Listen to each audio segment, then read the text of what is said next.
If you knock on that door, you better be ready to stay. Rain. A single bulb above the door throwing yellow light across the wet concrete. Lena Cross standing in the frame with the chains still on, 3 inches of open space between the door and everything she'd built to keep out. Dae-Hyun didn't answer. He was already wet. He'd been standing in the rain for 11 minutes before he knocked, which meant he'd driven here, parked, and sat with his hands on the wheel for long enough that the question of whether to come at all was already settled. He just hadn't admitted it yet. He knocked. She opened to the chain. He said nothing. He stood in the rain and let her look at him, because looking was the only thing he'd earned the right to offer. From inside, from somewhere behind her, down the hall, a small voice. Mom. Who is that? Lena's face didn't change. She looked at Dae-Hyun for one more second, long enough to make sure he understood what the next word meant, and said, Nobody. She closed the door. He put his hand flat against it, not pushing, just present. Lena. Away. I know about the inspection. Silence on the other side. He could hear it, the specific quality of a held breath. I know it's tomorrow morning, he said. I know what happens if they come and nothing's changed. Let me in, not for me. For them. Chain slid free. 48 hours earlier, Co. Dae-Hyun had been sitting in his father's office on the 14th floor of a building that didn't list his father's name on any of its paperwork, being told exactly what his future looked like. Before all of it fell apart, drop your city in the comments right now, and hit like if you've ever had to choose between the life you built and the one you didn't know you needed. Because this is the story of a man who tried to control everything and lost it all on purpose. The office was the kind of room designed to make other men feel small. Floor-to-ceiling windows. The city spread out below like a grid of things that belonged to Han Seok-min, which in one form or another, most of them did. The old man sat behind a desk that held nothing except a phone and a single sheet of paper, which told you everything about how he operated. He didn't surround himself with evidence of power because he didn't need to remind himself of it. Sit, Seok-min said. Dae-Hyun sat. He'd stopped fighting the automatic compliance years ago. It wasn't surrender. It was efficiency. Yoon family has agreed to terms, his father said. Their daughter has approved the arrangement. The formal announcement is scheduled for the 19th. Of this month. Dae-Hyun looked at the sheet of paper on the desk without touching it. He could read the shape of it, legal language, dates, signatures pending. You could have called, he said. I could have, his father agreed. I wanted to see your face. And you look the same as you always do. Seok-min folded his hands. Which means you're thinking about something you haven't decided to tell me yet. I'm always thinking about something I haven't told you. But usually it's smaller. He paused. There's something in Meridian Bay. Dae-Hyun went still in a way that was different from his usual stillness. I don't know what you mean, he said. Of course you don't. His father picked up the phone, turned it face up, and slid it across the desk. A photograph. Surveillance quality, taken from distance, compressed. A woman leaving a building with a stroller, 2 small children beside her, one trailing slightly behind. Dae-Hyun looked at the photograph for a long time. When, he said, 3 days ago, Junti flagged it. Should have brought it to me. Brought it to me first, Seok-min said, because he knew you would handle it wrong. He retrieved the phone. You won't go to Meridian Bay, Dae-Hyun. You will sign the document on the 19th, and you will stop whatever this is before it costs us something we can't recover. Dae-Hyun stood up. His father's voice didn't change. Sit down. He didn't sit down. He looked at his father, the man who had built an organization out of silence and leverage, who had never once raised his voice because he'd never needed to, who had told Dae-Hyun when he was 17 that emotion was a resource like any other, and that the man who could feel nothing on demand was the most powerful man in any room. Be back for the meeting on Thursday, Dae-Hyun said. He left. His father looked at the closed door for a moment. Then he picked up his phone and made a call. Meridian Bay was a city that looked like it was in the process of deciding what to become. Old industrial blocks giving way to coffee shops. A waterfront that had been cleaned up but not yet gentrified into something unrecognizable. A park along the harbor where people brought children on Tuesday mornings because the light was good and the wind came in from the water, and it was one of those. Places that hadn't been ruined yet. Dae-Hyun sat in a rented car across from the park for 20 minutes. He'd told himself he was gathering information. He was not gathering information. He was working up to something he didn't have a plan for, which was a new experience, and he didn't like it. He got out of the car. He saw her from 40 meters. He recognized her from the photograph, but the photograph hadn't translated the specific quality of how she moved. Efficient, watchful, someone who had learned to account for the space around her as a matter of practice. She was pushing a double stroller with one hand and calling back to one of the children walking beside her with the other. And she did both without effort, the way you do things that have become part of your body. He'd taken 3 steps toward the park entrance when she turned. She didn't look surprised. That was the first thing. She looked like a woman who had been deciding how she would handle this moment and had arrived at her decision somewhere in the last 30 seconds. She stepped between him and the children. The movement was so practiced it was almost invisible. He stopped. "Lena." "Don't," she said, not a warning. A decision already made. He looked at the children, the stroller, back to her. "When?" he said. "That's not your question to ask. I'm asking it." "I'm not answering it." She kept her voice level and low. The children were close, and she was managing 2 things at once without letting either one see the other. "You don't get to show up in a park and ask questions like you have rights here. You don't." "I know." "Then act like it. Turn around." He looked past her, careful, deliberate, at the smallest child standing slightly apart from her siblings, watching him with the particular stillness of a child who processes the world slowly and thoroughly. She wasn't afraid, she was just looking. "Mine," he said. It wasn't a question. Lena's jaw tightened. "They are mine," she said. "Everything about them is mine. I built that alone. Whatever you're looking at right now, you don't get credit for surviving it." "Not asking for credit." "Then what are you asking for?" He didn't have a good answer. He'd driven 4 hours without one of the twins, the louder one, already positioned at the fence for no clear reason, turned around and pointed at him. "Mom." "That man keeps looking at us." Lena didn't look away from Dae-Hyun. "Zuri, come here." "Who is?" Now Zuri came, but she didn't stop looking at him either. "You should leave," Lena said. "Leave when you tell me you've heard me." "Heard you," she said. "I heard you 3 years ago too, and you still went quiet." She turned back to her children without another word.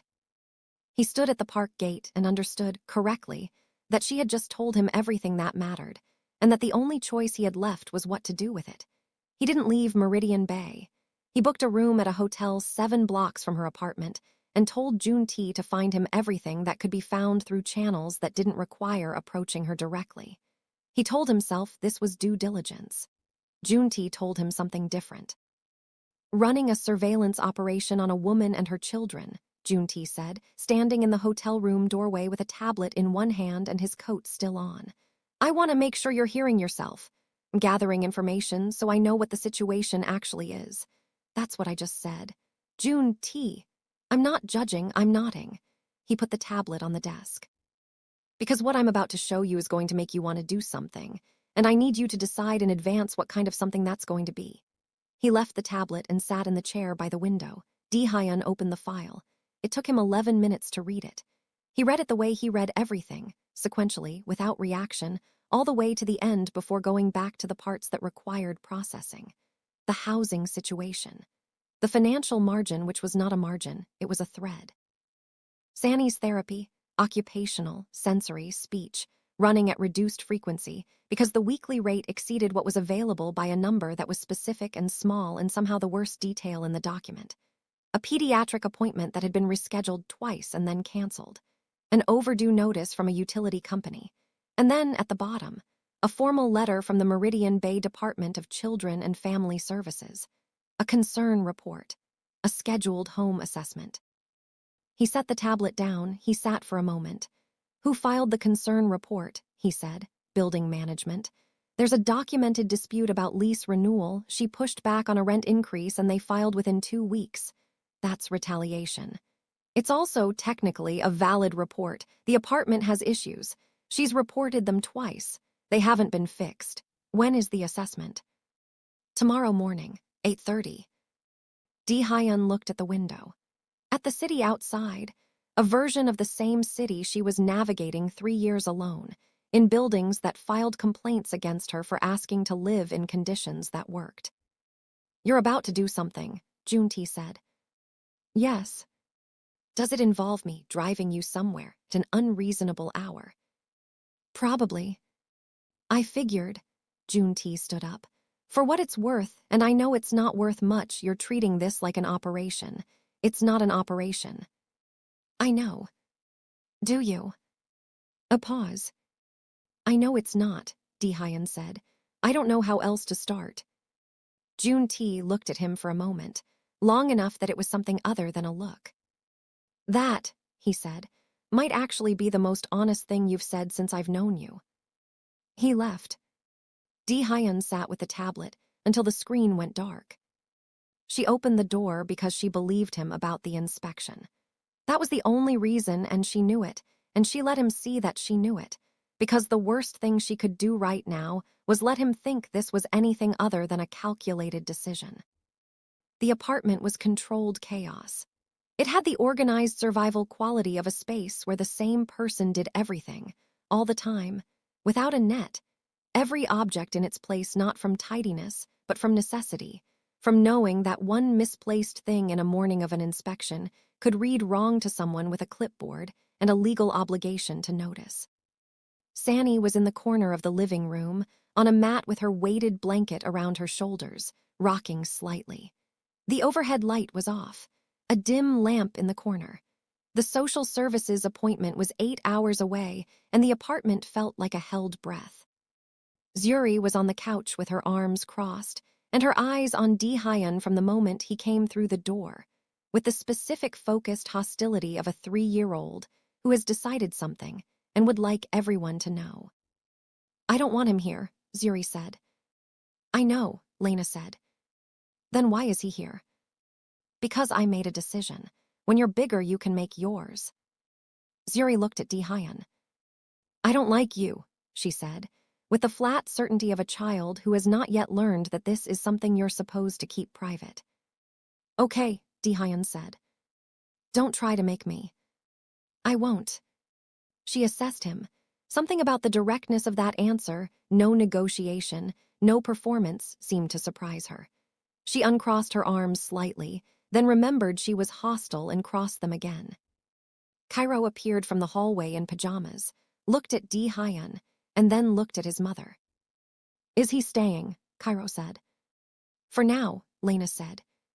Cairo looked at Dae-Hyun again, the long, unblinking study of a child who collects information before forming an opinion, and then went and sat at the kitchen table with his book. He didn't speak again, but he didn't go back to the bedroom either. Dae-Hyun stood in the middle of the apartment. "What do you need?" he said. Right now, Lena was already moving, organizing, adjusting the pre-inspection version of herself. The documentation for Sanny's therapy. Martha Doyle is going to ask about specialist involvement. Last month's appointment had to be pushed. "I have a referral letter, updated this week from a registered OT." She stopped. "How?" "I made calls." "You made calls," she repeated, the way you repeat something to decide if you believe it or resent it. "Based on what? You've been in this city for 1 day." 2 days, and I read the file." "What file?" "The one Junti put together. Medical records, financial." "You pulled my medical records." "Not yours, the children's." "That's worse." Her voice was very even. "That is actually worse, Dae-Hyun." "I needed to understand the situation." "You needed to understand the situation," she said, and now the evenness had something underneath it, the compressed version of 3 years of something she wasn't going to spend tonight. "That's what you do. You gather information and you make a plan, and I'm the situation." "The children are the situation." "They're mine, so yes, I'm the situation." He didn't defend it. He'd known she would be right about this, in the same way he'd known it was wrong while he was doing it, and done it anyway because the alternative was showing up with nothing, and he didn't know how to do that. "Tell me what you need for the morning," he said. "I'll fix what I can fix, and I'll stay out of your way on the rest." She looked at him for a long moment. "You stay out of the way when I say stay out," she said. "You don't speak to Martha Doyle unless I tell you to. You don't make promises to anyone in this apartment tonight. And if Sanny gets overwhelmed..." "I won't push." "You don't touch her without warning. Ever, not once." "I understand." "Do you?" "Yes." She studied him. Something in her face was doing the calculation, not whether he was telling the truth, but how much the truth was worth tonight. "There's a blanket in the hall closet," she said. "You're on the couch." She went to the kitchen. He sat on the couch.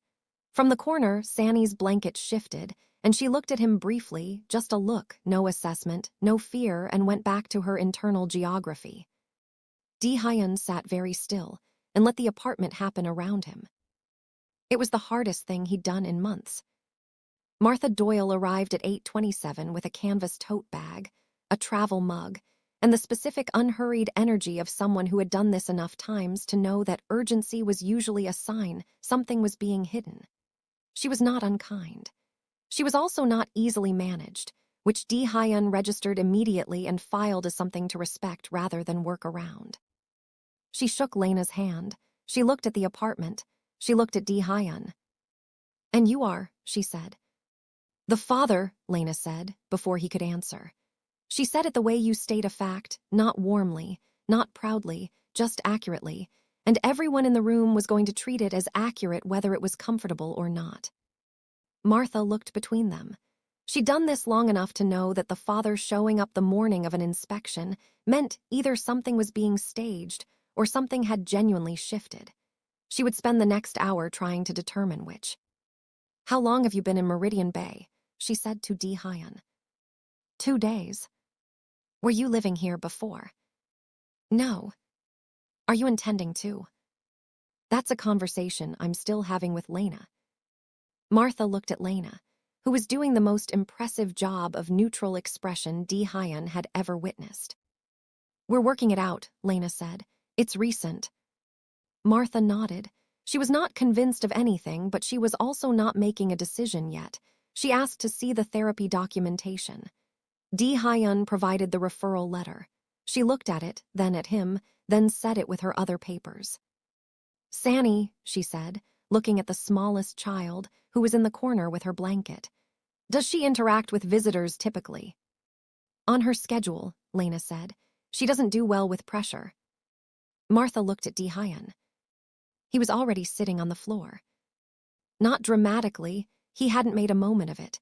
He'd quietly lowered himself to the floor near the corner, about 5 feet from Sanny, and was sitting cross-legged looking at the middle distance. Not at Sanny, not performing anything, just being at her level in her vicinity without requirement. Sanny looked at him, her blanket shifted. Martha watched. Sanny didn't panic. She didn't retreat further. She looked at him with the same careful attention she gave everything, and then she went back to the small object she'd been turning in her hands, a smooth wooden disc, a sensory toy, one of 6 she rotated through the week. Martha made a note. Lena, from the kitchen doorway, watched Dae-Hyun on the floor. Her face gave the room nothing, but she was watching. The inspection ran 90 minutes. Martha was thorough and professional and left with more paperwork than she'd arrived with, most of it favorable.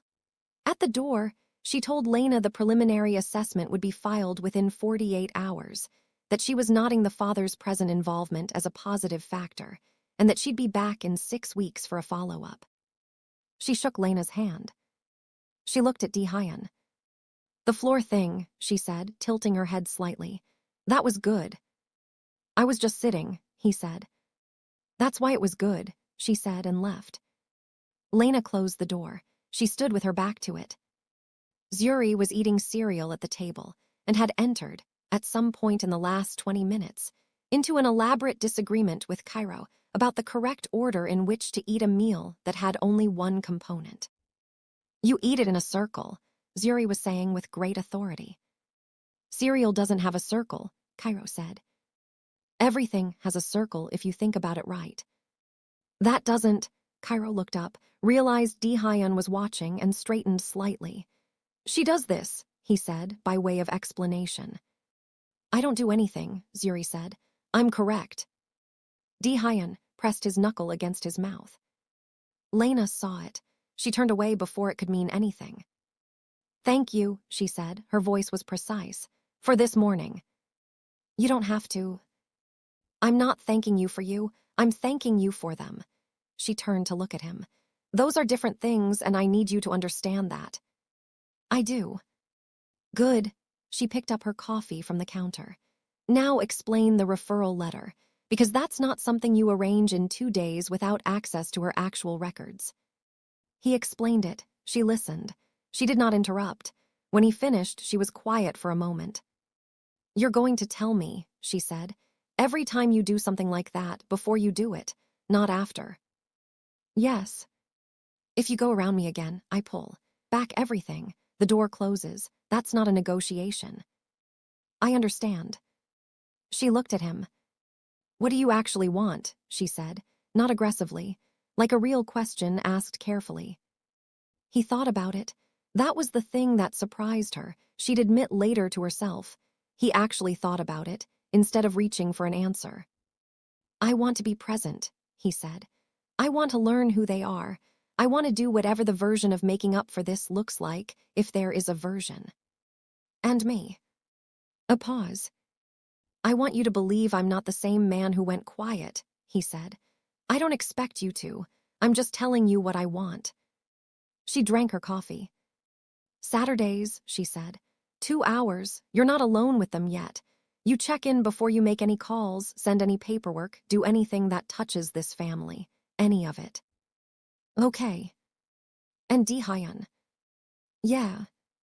If you use what you know about us, the records, the finances, any of it as leverage, if I ever feel that, you're done. Permanently." He nodded.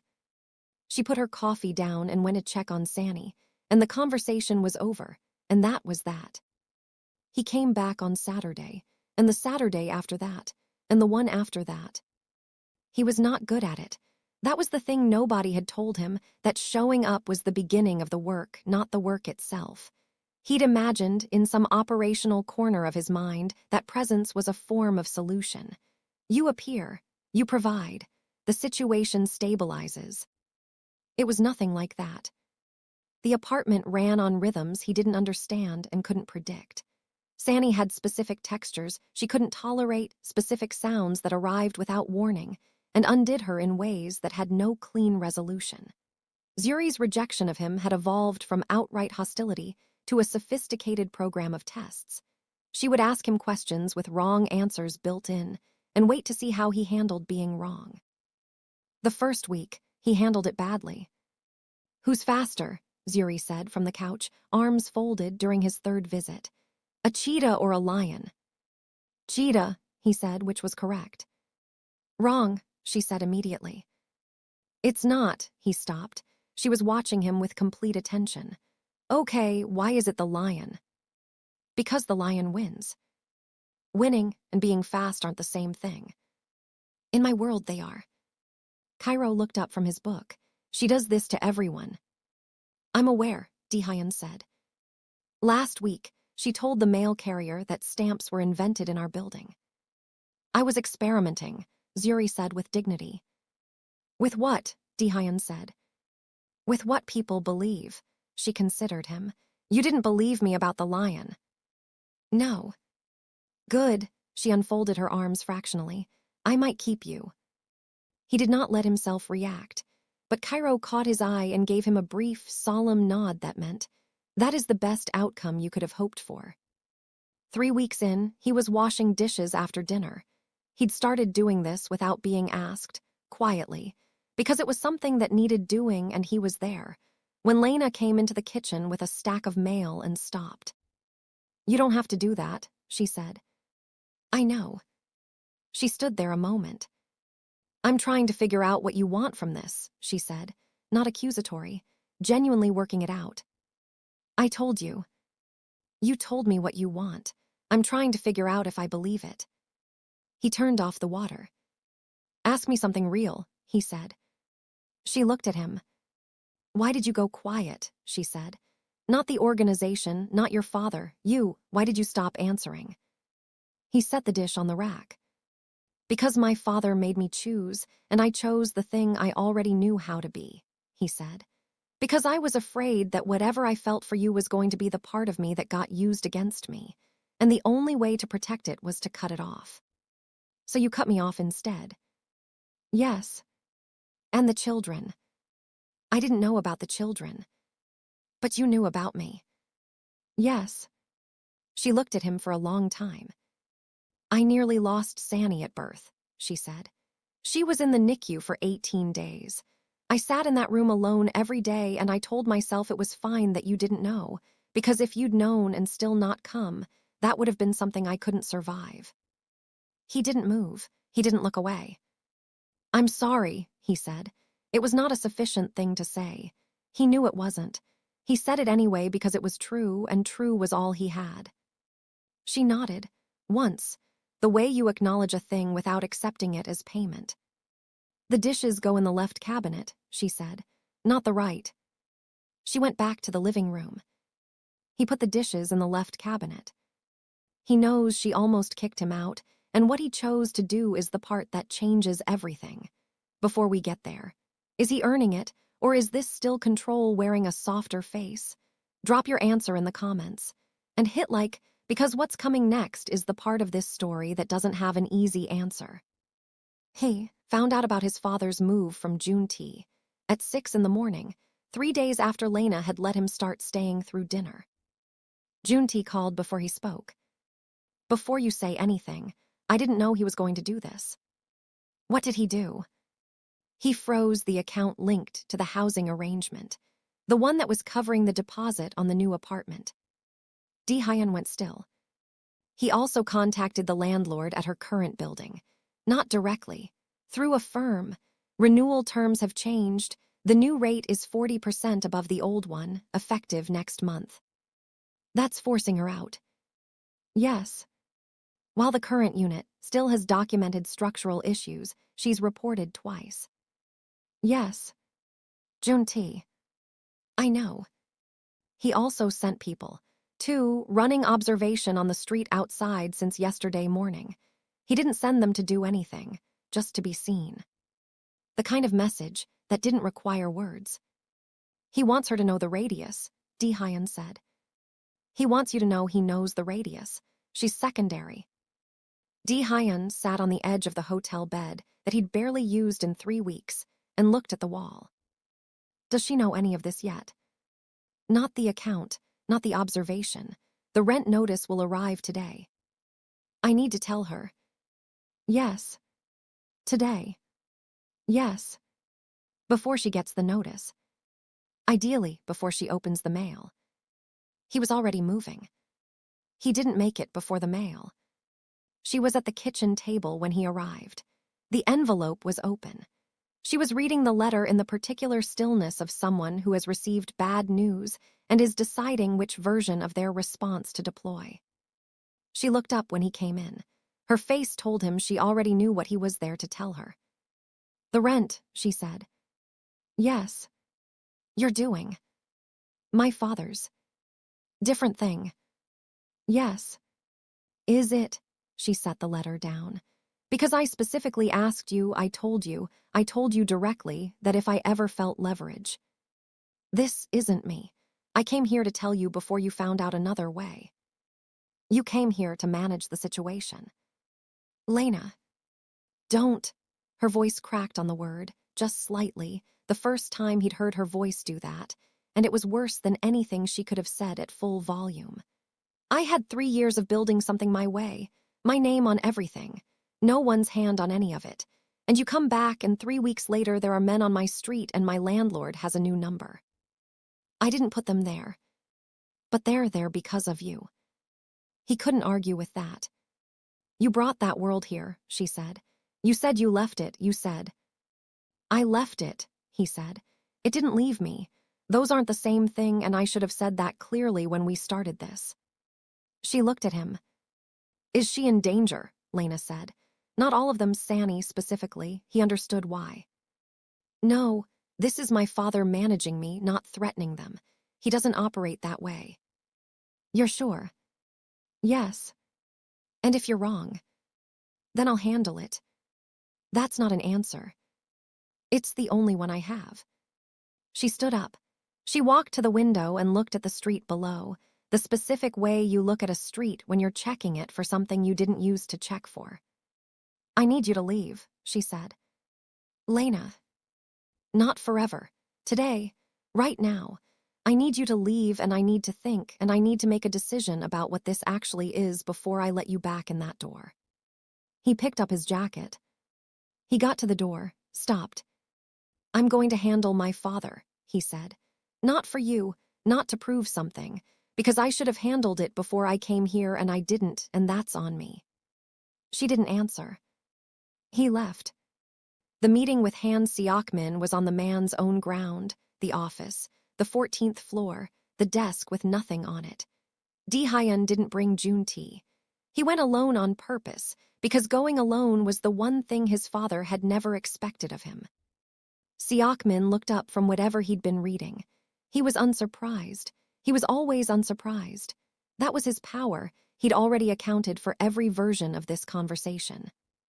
"Sit down," he said. "No." "A beat." "You came alone," Seok-min said. "Yes." "That's new." "I'm done with what's old." Dae-Hyun stood in the center of the room, not close to the desk, not deferential, just present. "I'm not signing the document on the 19th. His father looked at him. "The engagement is over," Dae-Hyun said. "The operational role is over. The access to accounts you've been using to move against her housing, I need that stopped today. Not as a negotiation, as a condition of any future conversation between us." "You understand what you're giving up," Seok-min said. "Yes." "You have no backup plan, no parallel structure. You've spent 11 years in an operation that provided everything." "I know." "And you're willing to walk out of here with nothing." "With less than nothing," Dae-Hyun said. "Since you froze the accounts, I'm technically negative." Seok-min looked at him. Something moved across the man's face, not surprise, not anger. Something older and more complicated. "You taught me," Dae-Hyun said, "that power means never needing anyone. That needing is a vulnerability. That the man who can want nothing is the man who loses nothing." He paused. "You were wrong." His father was quiet for a long time. "She's not going to take you back," Seok-min said. "I know. You're doing this for a woman who may never." "I'm doing this for me," Dae-Hyun said. "Because I'm 40 years old and I've spent my whole life choosing power over everything that cost me something. I'm done choosing that." Seok-min sat back in his chair. "The accounts will be released by end of business," he said. "The men on the street will stand down." "Thank you." "Don't thank me." His father picked up the sheet of paper on the desk and set it face down. "You have your mother's problem." "What's that?" "You feel things and then you act on them. It's dangerous." "I know." "It's also," Seok-min said very quietly, "occasionally brave." Dae-Hyun left. He stood on the sidewalk outside the building in the afternoon light and realized he had no plan. No next step. No structure to step into. His phone buzzed. "Jun-Tae, how'd it go?" He typed back, "I have no money and no job." "Jun-Tae, same. I quit this morning. Where are you?" He looked at the city around him. Sidewalk, he typed. "Jun-Tae, that's a start." He came back to Meridian Bay without announcing himself. He came back because that was the only thing left to do, not to explain, not to present a resolution, just to be there and let Lena decide what to do with the fact of him. He knocked. She opened the door, no chain this time, and looked at him. He had no folder, no documentation, no referral letters, no arranged solutions, no infrastructure behind him. "I talked to my father," he said. "The accounts are released. The men on the street are gone. The engagement is canceled. I have no backup plan and I'm not going to pretend I do." She looked at him. "Jun-Tae quit too," he said. "He says hello." "Why did Jun-Tae quit?" "Because apparently I'm more interesting broke." Something very small moved at the corner of her mouth. She suppressed it. "You have no income." "No." "You gave up an empire." "It wasn't my empire. It was my father's. I was just the part of it that was good at being controlled." She studied him. "What are you going to do?" she said. "I'm going to figure it out. I'm good at logistics. Supply chains. I know people, legitimate ones mostly, some in progress." He paused. "I was thinking about what you said, about Sanny's therapy access, about the cost per session being the specific number it is. There are 3 other families in this building alone with kids who—" "Stop." He stopped. "Don't solve it tonight," she said. You just walked away from everything. Stand in that for a minute. He stood in it. She opened the door wider. Cairo made dinner, she said. He's been working on it for 2 hours and it's almost certainly inedible, but you're going to eat it and tell him it's good. What did he make? Something he's calling Korean Jamaican rice. The heritage is yours. The execution is entirely his own. And I tasted it 20 minutes ago, and I'm going to need you to be very brave. He pressed his mouth together. Brave is the one thing I can do, he said. She stepped back. He came in. From the living room, Cairo's voice. It's almost ready. I adjusted the seasoning. Wonderful, Lena called. She looked at Dae-Hyun. God help us. 3 months later. The space on Hartwell Street was not large. 12 tables, a counter, a kitchen that Lena had designed on paper over 2 years before anyone knew she was designing it. The sign above the door said Cross & Co. in clean letters. Not because of him. She'd been very clear about that. The name was hers and the concept was hers, and the kitchen was hers, and he was logistics, sourcing, and the person who had spent 60 days rebuilding a supplier network using the only real skill he'd carried out of his former life. It was the opening week. The ventilation in the kitchen had a rattle that appeared and disappeared without reason. Junti was managing the front of house with the focused intensity he'd previously applied to managing crises, which it turned out was excellent preparation. Zuri was at the counter because Zuri had appointed herself chief of quality control, and no one had successfully argued otherwise. This one needs more salt, she told Junti, pointing at a dish he had not been given. That's not for. It needs more salt, she said. I know what I'm saying. Junti looked at Dae-Hyun across the kitchen. She's not wrong, Dae-Hyun said. Add a little salt. Junti looked at Zuri. Don't, he said.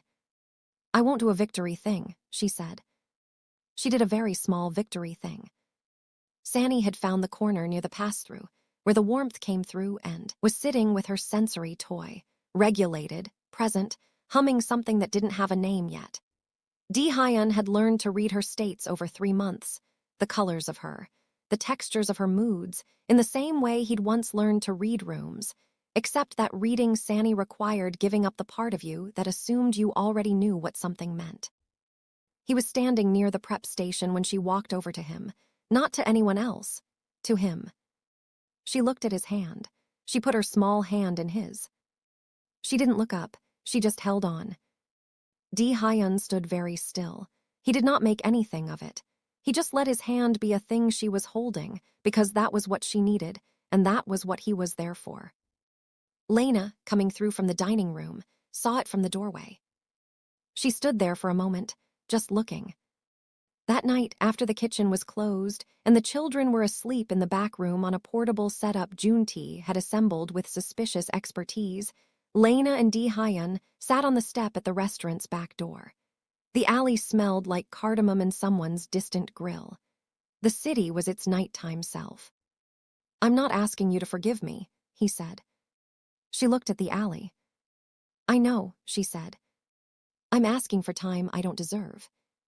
She was quiet for a long moment. Sani held your hand today, she said. Yes. She hasn't done that with anyone she didn't already know. I know. Which means she's decided she already knows you. She picked up her cup. I don't know what to do with that. You don't have to do anything with it. She looked at him. You're still earning it, she said. That's not a no, it's just accurate. I know. And your father, she said, that's not finished. No. He's going to make another move. Probably. And when he does, you'll know first, he said. Before me, if I can manage it, that's the deal. She looked at him for a long moment. Okay, she said, quiet, specific. She went back inside. He sat on the step alone for a minute. At the end of the alley, in the gap between 2 buildings, a black car sat against the curb, engine off, running lights dark, the specific stillness of something that was waiting to be noticed. He looked at it. It didn't move. He went back inside, let the door close behind him, and did not pretend it wasn't there. Sanny took his hand. Lena said okay, and somewhere at the end of the alley, something was still watching. She didn't forgive him. She didn't close the door. She chose to stay in the uncertainty, knowing the cost, knowing what it meant, knowing the car was still there. Would you have stayed? Tell us in the comments. Hit like if this story held you all the way through, and come back because this isn't over. The car at the end of the alley means there's more. We'll see you there.